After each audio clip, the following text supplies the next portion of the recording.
அதாவது என்னடா இது முதலமைச்சர் வாயை திறக்க மாட்டேங்கிறாரு, எதுவும் பேச மாட்டேங்கிறாரு, வாயை திறங்க முதலமைச்சரே அப்படின்ட்டுலாம் நிறைய பேர் சட்டசபைக்குள்ளே போகும்போதே அந்த முழக்கங்கள், அந்த ஒரு ஒரு சின்ன ஒரு ட்ரோல்ஸோட தான் போனாங்க.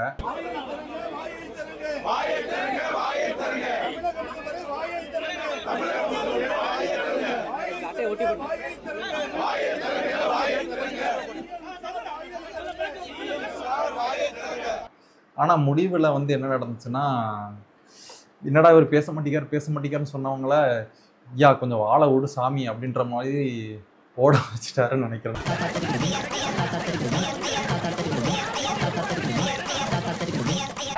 ஸோ அப்படி ஒரு சம்பவம் நடந்திருக்கு. இது என்ன சொல்றதுன்னா, யாரும் எக்ஸ்பெக்ட் பண்ணல சட்டசபையில இந்த மாதிரி ஒரு ஸ்பீச் இருக்குன்ட்டு.